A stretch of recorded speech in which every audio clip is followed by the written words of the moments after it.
Welcome, Kavina. Please. Hello, everyone. Today, we deep dive into making feedback a daily leadership habit.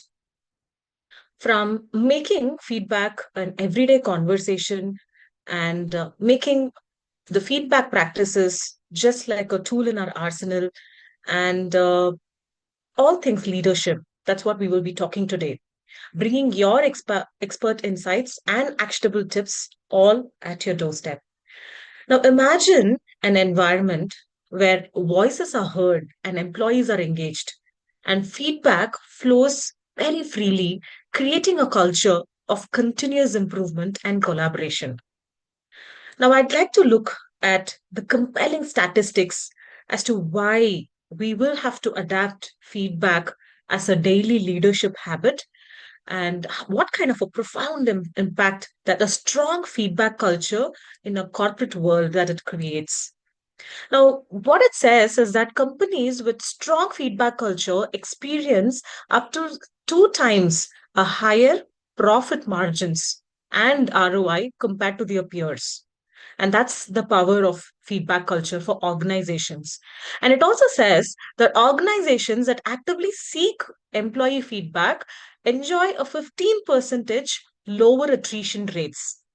This means employees who feel their voices are heard are five times more likely to perform better. So, what we are looking at, paradox here is that over 75 percentage of employees believe that frequent feedback is very important, yet less than 30 percentage actually receive it. This is a significant feedback gap that reveals that there is a crucial opportunity for leaders in here. In essence, feedback is not merely a formality in performance management, but it is a vital communication tool that drives engagement, enhances productivity, and ultimately shapes organization structure. Now, I'd like to unpack the science behind this feedback culture for corporate companies today. You will gain insights not only into why feedback is essential, but also how we can create an environment and embrace this feedback culture. So, before I move any forward, there are multiple reasons why feedback is very important. The primary signs, if you look at the behind feedback culture, is the brain's response to feedback, whether the feedback is received as threat or as a reward. If it's a threat response, what really happens is in the traditional environment or infrequent feedback culture, there is always a judgmental feedback which comes, and that particular feedback often triggers the brain's threat response, activating areas associated to fear and defensiveness. You must have felt it in your own life. And why does that happen? Either it happens because there's very less feedback or infrequent feedbacks given, or there is a judgmental feedback that comes and that triggers amygdala, which is a brain associated to that emotional response. And that is why the team members go often in a threat response, like defensiveness, or they withdraw themselves in fear. And this particular threat response is definitely going to impair the team's logical thinking, creativity, and even openness to learning. On the other hand, there's something called as reward response. Just the opposite of threat is the reward response. If your feedback culture is pretty regular, supportive feedback, this particular feedback stimulates the brain's reward pathways. What really happens is that there is a feeling of inclusion in the team, and the brain releases neurotransmitters like dopamine, boosting motivation, engagement, and also gives a very good performance for the employees. So, when we look at this threat or reward response, I'd like to bring to a lot of rewards that actually organizations can benefit from feedback culture. But I'd like to highlight one key essential advantage, which is psychological safety that will prevail in the team. Neuroscience shows that people learn and adapt best in the environment where they feel safe to take risks, to make mistakes, and feedback culture that emphasizes psychological safety, where feedback is expected, respected, and it is in a all done in a non-threatening way. It reduces the stress and fosters openness to change. And that is a huge benefit of using feedback as culture for leaders. When we bring in psychological safety, teams are more receptive to what the leaders will say, and they are more receptive to take risks.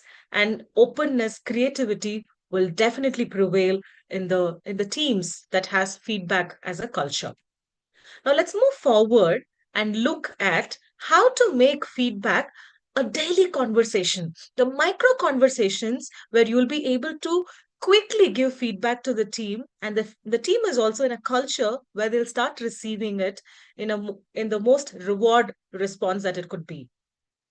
Now let's look at why, before we move forward, why continuous feedback works. Small, frequent adjustments prevent bigger problems and accelerate skill development. What we look at in traditional approach is that the feedbacks are generally given at the year end through the appraisal discussions or the goal performance dialogues. Now we are going to talk about how we can enable feedback as a very daily conversation between the team and the leader. This way, employees will feel supported and not ambushed, and feedback is normalized. And this way, the alignment happens much better. The team stay agile and aligned with shifting their goals.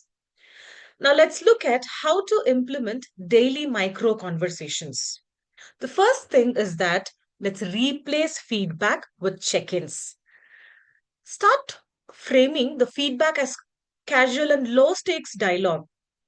Like, for example, if you have to check in with your team, how is the project going? Anything that I can clarify?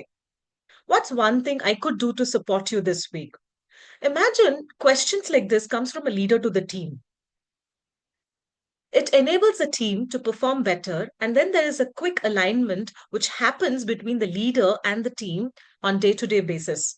It could be just a casual or a low-stake dialogue, and it could be in person or it could be through your the tools that the organization use like Teams or Slack. This could automate your daily check-ins.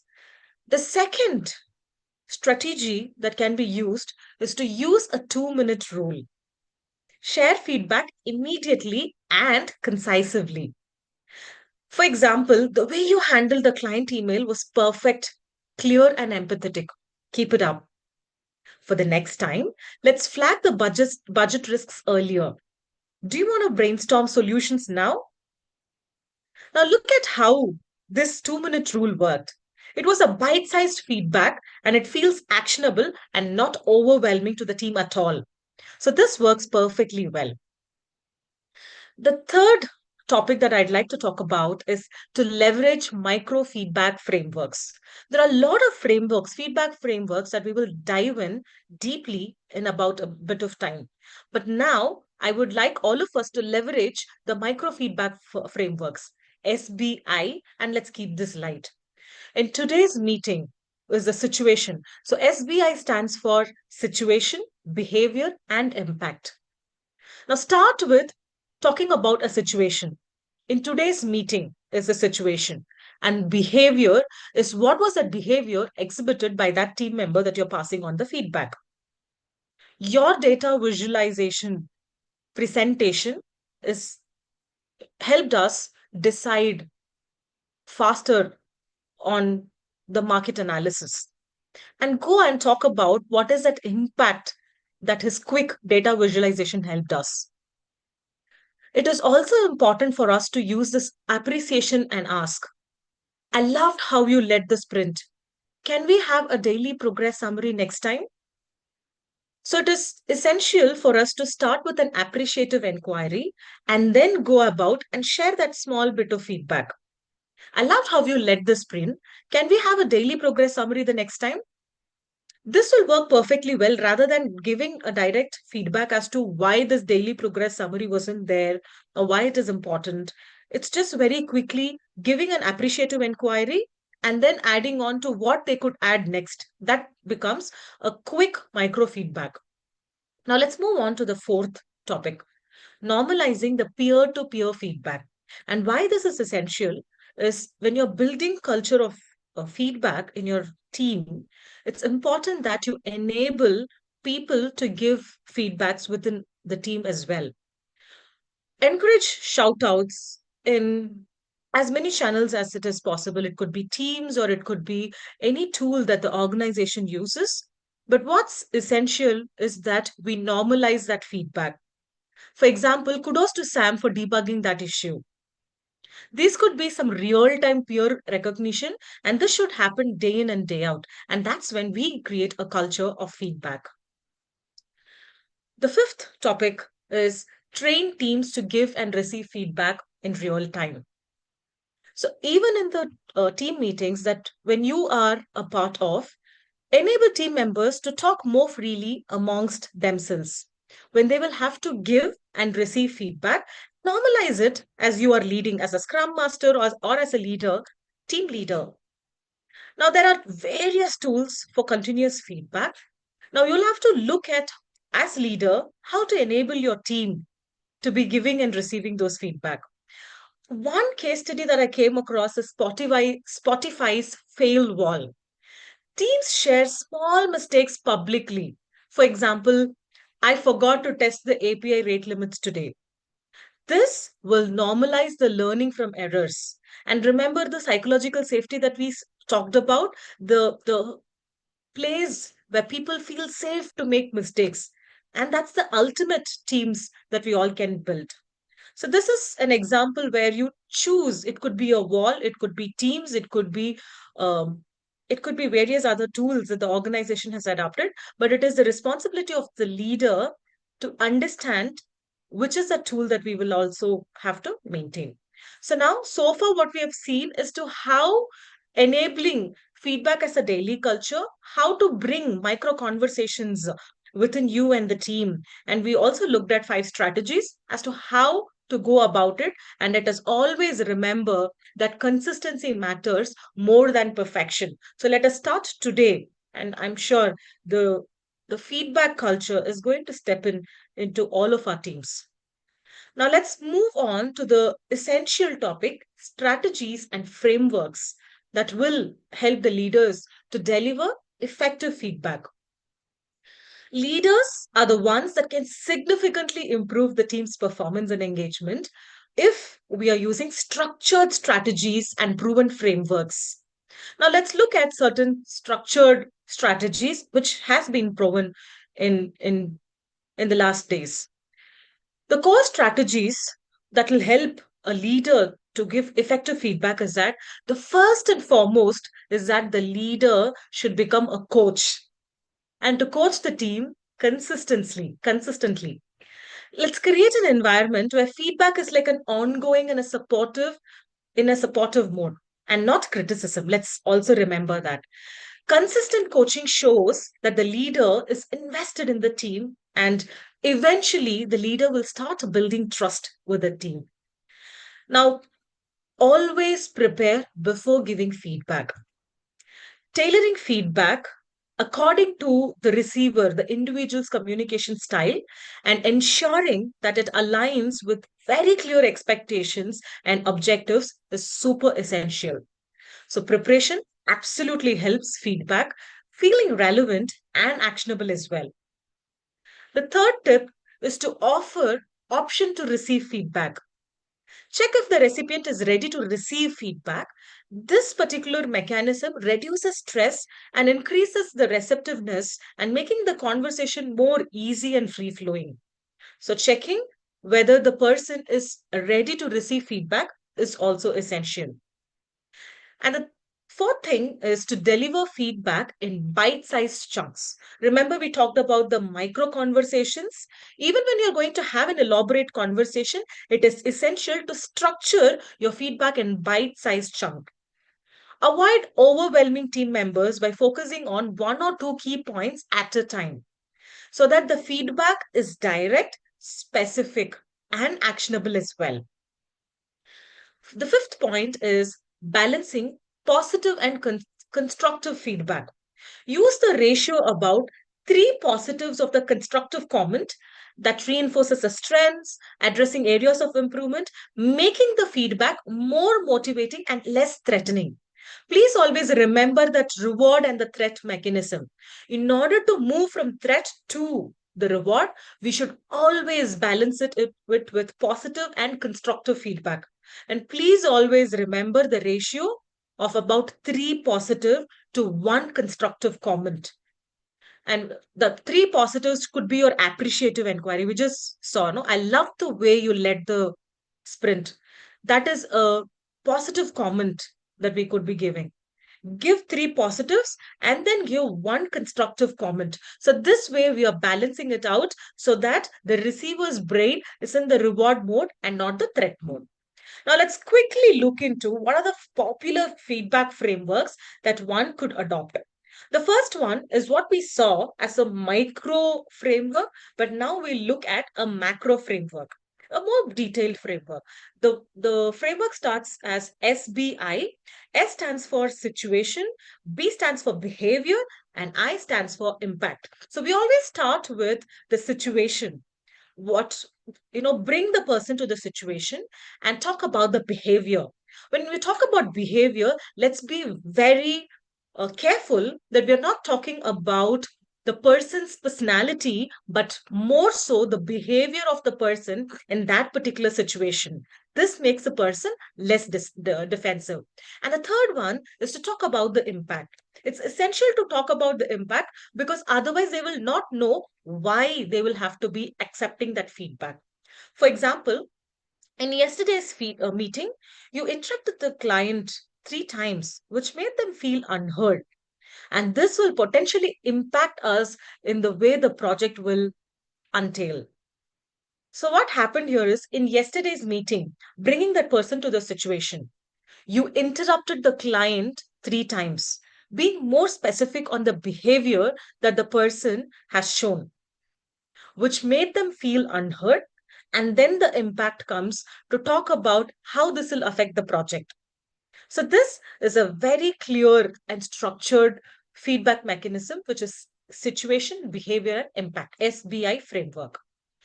Let's move into the next framework, which is DESE, which goes out as describe, express, specify, and consequences. Describe the issue, express the feelings, specify the expectations, and to state the consequences. That is, describe, express, specify, and consequences. For example, you've missed the deadlines, which concerns me. Please submit work on time so that we meet the goals on time. So, how did this go? You're describing the issue. You have missed the deadlines.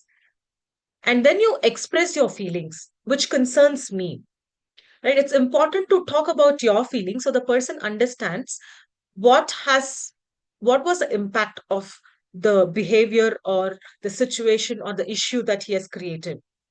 And please submit the work on time. It's super essential for us to specify the expectations so that they understand what are the actions that needs to be taken. Please submit work on time.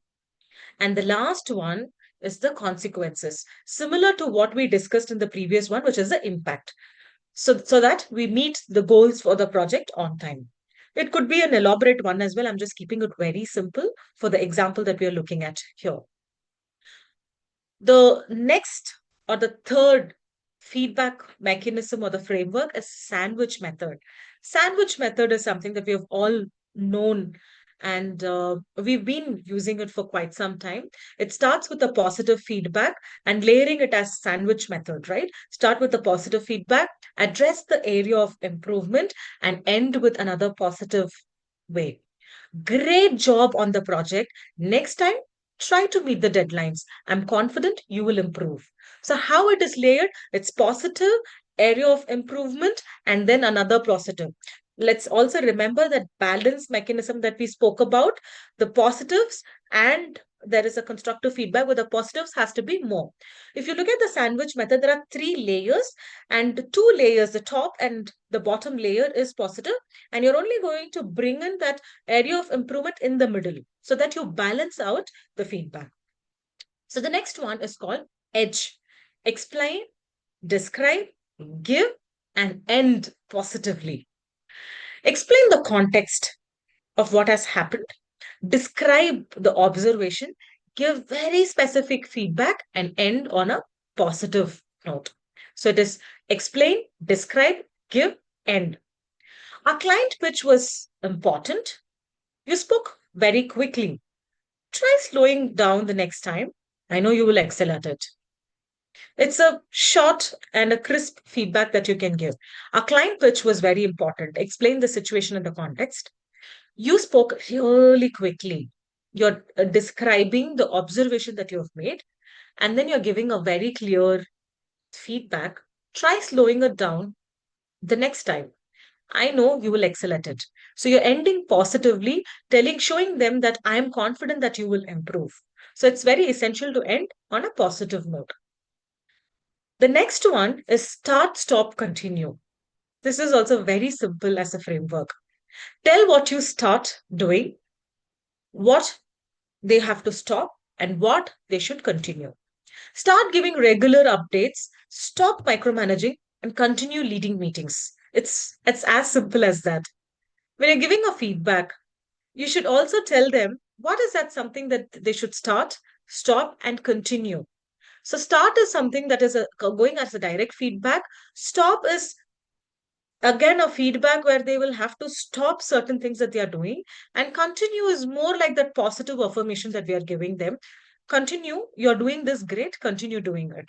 If you are a scrum master, if you worked in agile framework during retrospection, that is one of the scrums meetings, what happens is that at the end, they ask the team members what they should start doing, what they should continue doing as a team, and what they should stop doing in order for the team to perform better. So this it's the same framework. Start giving regular updates, stop micromanaging, and continue leading meetings. It's as simple as that. Now let's move on to the next one, which is a more empathetic one, which is called a radical candor. Care personally, challenge directly. Let's be honest and empathetic when it comes to this particular framework. I'm telling you this because I care about your growth. Your reports needs more detail. That's a very direct yet an empathetic feedback that a leader could be giving to the team members. And this particular feedback mechanism will enable a better relationship between the leader and the team members. The final one is something that we've widely heard being done in the organization, which is called a 360-degree feedback. This is to gather feedback from the peers, subordinates, supervisors. It's like 360 degrees of the leader working with the team members, peers, and supervisors as well, one level up, for a holistic view of their leadership. So there are a lot of frameworks that could be used. Use your leadership development and cross-functional teams to also get a 360-degree feedback.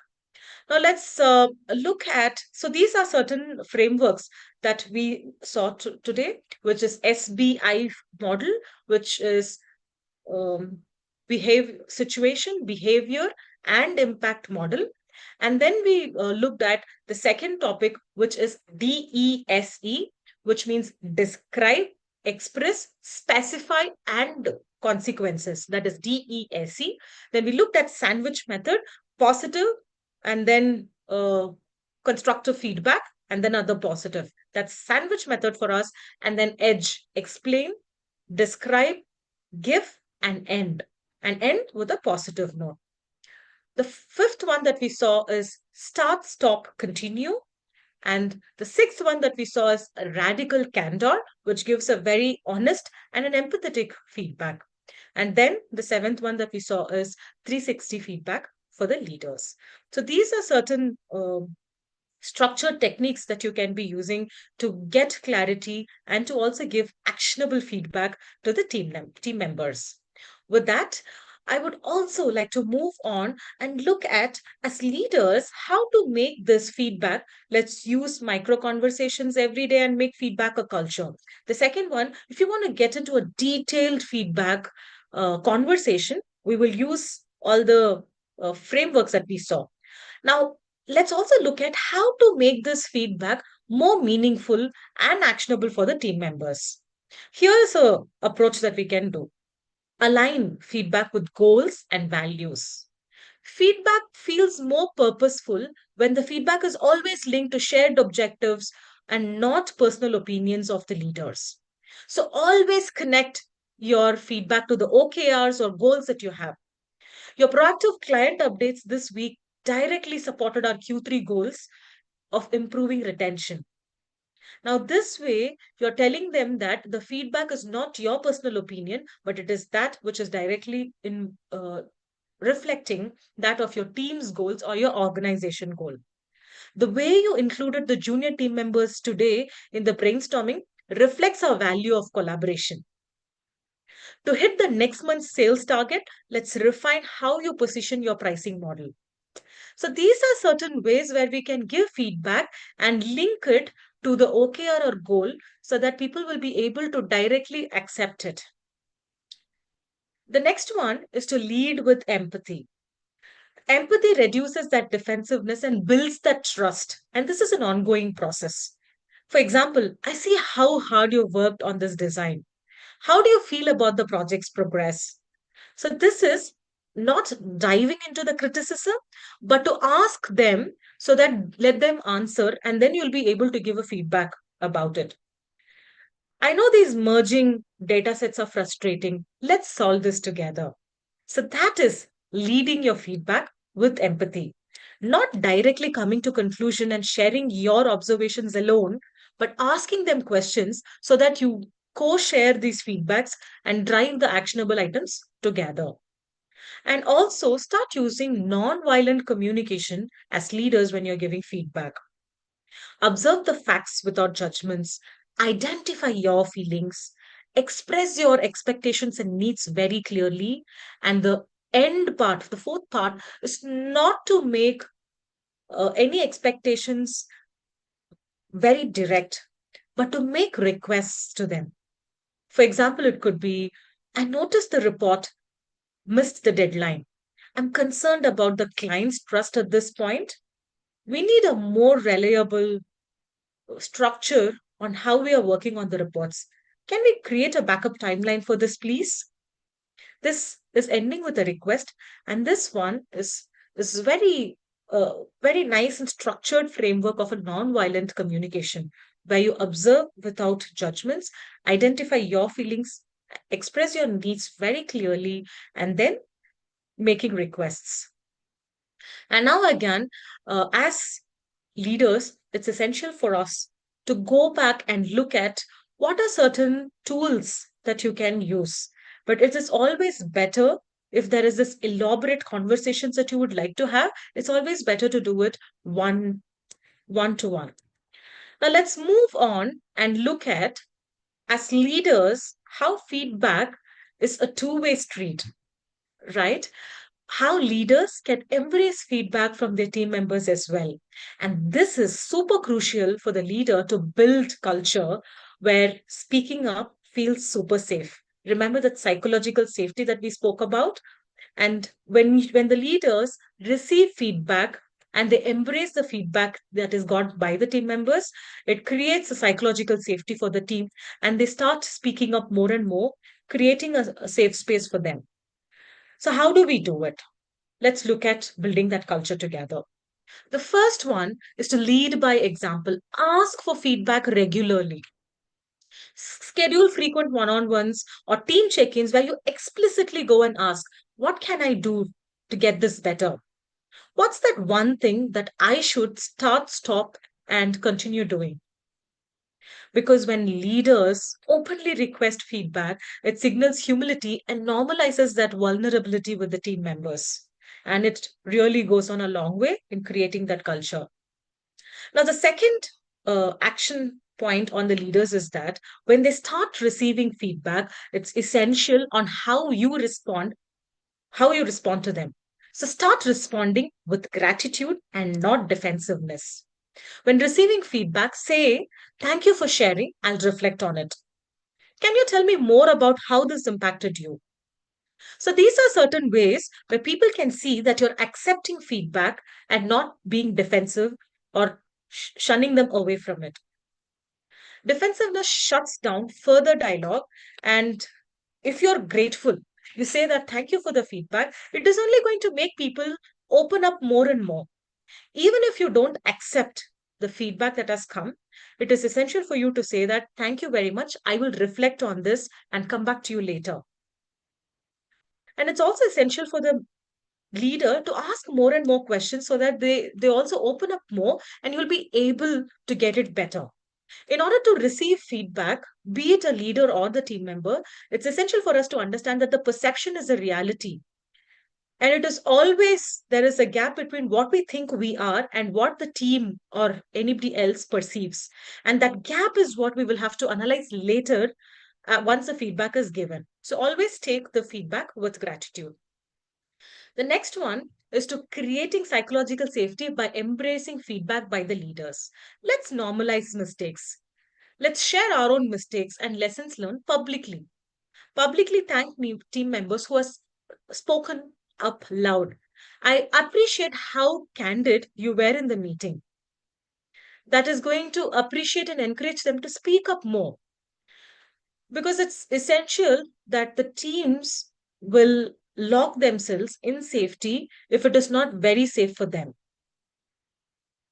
All right. So then the next one, the fourth topic is that make feedback a routine and not rare. Because what really happens in traditional way of working is that the feedback only happens at the last end of the year. And that's too late for us to be creating that culture of feedback. Replace your annual reviews with weekly, monthly feedback loops. It could be very quick, your 15-minute retrospective with the team, or it could be a one on one check ins, which happens monthly with each of the team members. And you can also use start, stop, continue as prompts when you're doing this one on one calls with them. And it is very essential that you make feedback a regular mechanism. It could be the way you would like to do, but then let's not make it a habit that we yearly meet the team and give the feedback. The next one is that train teams on giving and receiving feedback. This is also another way where we can enable team members to speak up loud if you're trying to have feedback as a culture for the very first time. You can teach them frameworks like SB, SBI, EDGE, DESE, all of this framework, and tell them how they can be giving very quick, effective, and constructive feedback. And this skill gap can actually help you in building better teams. The next one is act on feedback and close the loop. It is super essential for the leaders to close the loop, and that's when you become an action oriented leader. Share how you've implemented feedback. Based on your input, I'll now share agendas 24 hours in advance. So that's one way of you telling that I have taken your feedback super seriously. If somebody's feedback cannot be acted upon, explain why transparently. Teams disengage if they feel their feedbacks is going into a black hole. So when you receive feedback, receive it with gratitude and go back again and tell them, close the loop. Tell them how you've implemented the feedback. If you have not implemented the feedback, tell them transparently and explain them why you couldn't take the feedback into action. Another thing for leaders to embrace feedback and make people talk is to leverage anonymous channels. There are a lot of tools like Survey Monkey, Office Vibe. So these are certain tools which will help you take anonymous surveys to your team members, from your team members. Anonymity lowers the barriers for hesitant employees to share confidently. So leverage the tools so that the teams will be able to speak better. One example that I've received recently is that at Google, teams use psychological safety surveys and postmortems after the projects to dissect failure without blaming each other, but ensuring that the lessons are learned openly. So it's important for us to bring this culture and put the systems in place over and over again so that the teams are better equipped to be speaking out loud. Now, while we talk about, so far what we've discussed is how feedback is not just a one-way street, but it's a two-way street. How leaders, when they equip themselves to be giving feedback as well, we should be equipped ourselves to be embracing that feedback. And we also did look at how we should be receiving feedback gracefully, how we should be closing the loop, and how to take care of various tools that is at our disposal to be using it for the office culture. Now, I'd like us to be talking more about the culture.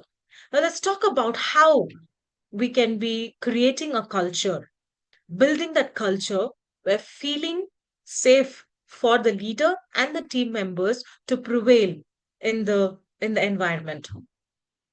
The first one is that when anybody in your team is going to talk about any conflict within your team members, it's super essential for the leaders to turn that conflict into a feedback mechanism to receive and to give feedback to the team members.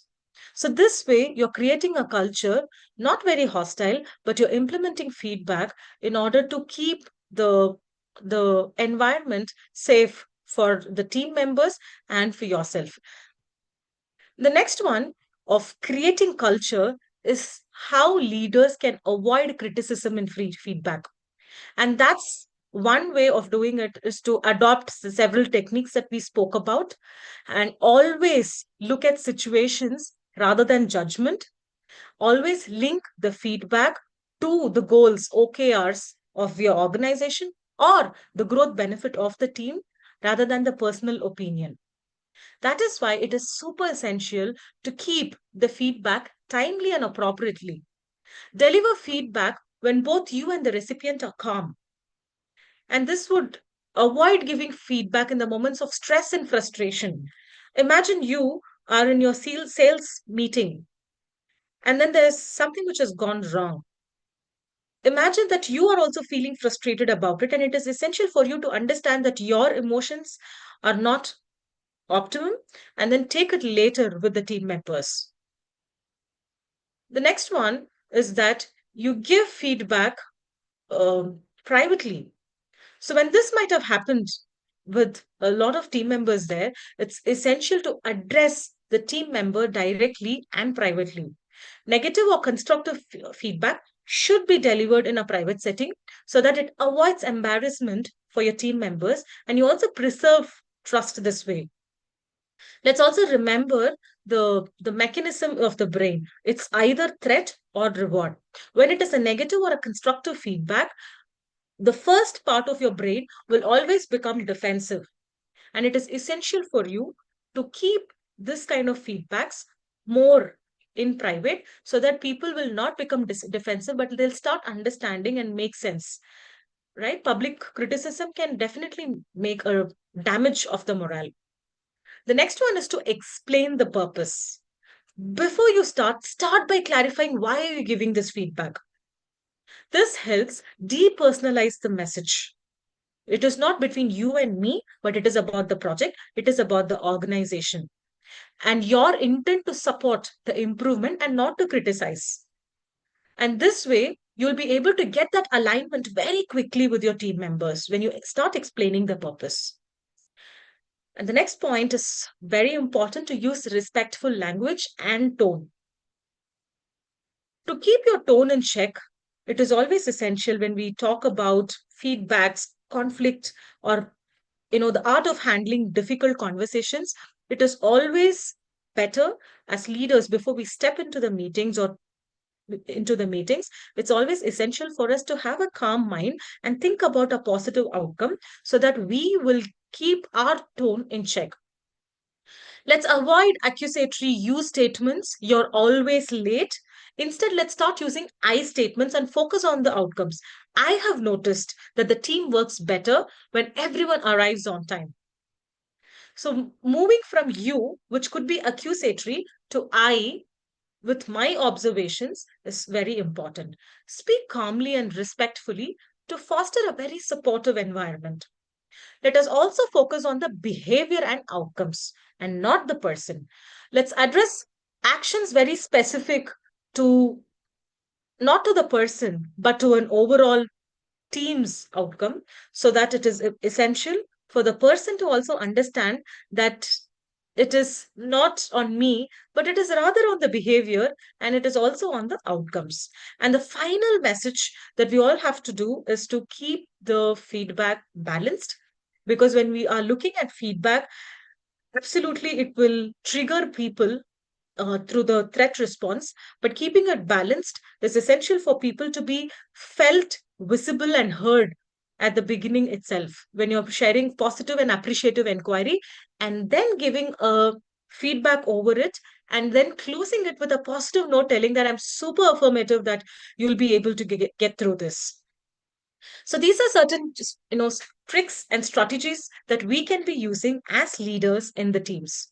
So today what we saw is that feedback as a culture, how as leaders we should be enabling that feedback culture for the rest of the team, and how feedback should not just be a one activity, but more driving it as a habit in everyday conversations with the team, those micro conversations that we looked at today. There are several ways to do it. So let's start enabling ourselves as leaders to continue to have feedback as one of the major topic in building your teams together. And we also looked at elaborate strategies of how to give feedback to our team members, several strategies like SBI, EDGE, DESE, personal candor. So all of these are certain frameworks that will help us prepare our feedback in a way that it will be received by our team members, because preparation is absolutely the key. The next topic that we saw is how it is feedback is a two-way street, and when the leader should equip themselves to give a very honest, direct, and a polite feedback, it is also essential for a leader to graciously accept the feedback so that it creates a psychological safety between the team members. So that's something that we saw, and we saw a lot of tips that goes along with how a leader should embrace feedback. And we also looked at how to link the feedback towards the goals of the organization and the personal goals and personal growth of the team members. This way, we make the feedback more meaningful. We also saw some common tips and tricks to give the feedback while keeping it less criticism, more direct, more honest, more balanced. So, these are certain tips that will come in handy when we are actually having these conversations with our team members. With that, let's embrace feedback as a tool, as a leader, and make feedback a culture, a go to culture for all of our team members. Thank you very much. And back to you, Shabana. Yeah, thank you so much, Kavina, for addressing the feedback in so much detail. I'm sure the participant may have some questions or suggestions and feedback. Sure. Thank you, Shabana. Any questions?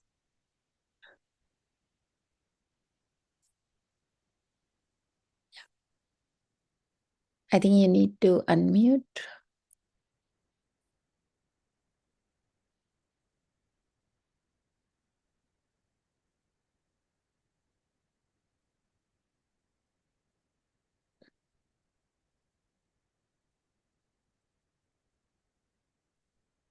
I think many of the, yeah, Jay, go Yeah, ahead. good morning to everyone.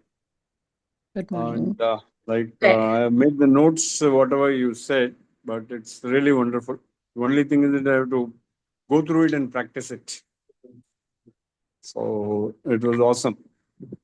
Thank you very much. Yes, Simple methods, and like that, you said upper layer, lower layer, and the sandwich method, for example. Those are all really good.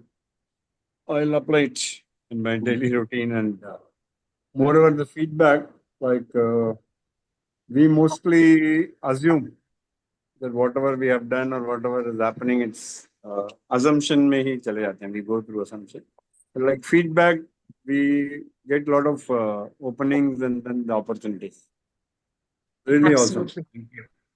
Thank you very much. I'm hoping that it helps you in your everyday life as well. Thank you very much for sharing.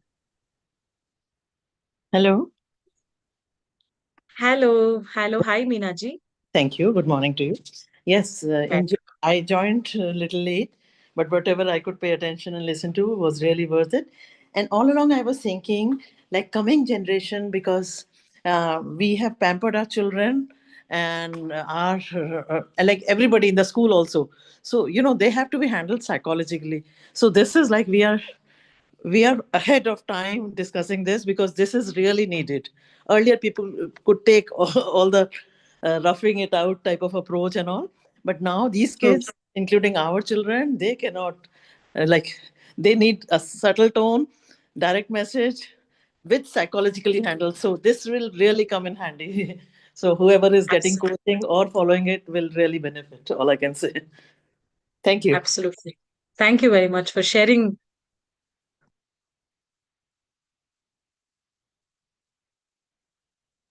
Thank you, Kavina. So we don't have more comments, but we really appreciate that. And I think these methods can be applied in any area of life. So we can be more receptive to feedbacks. So thank you for Yes. creating this awareness. And thank you, everyone. And see you again tomorrow.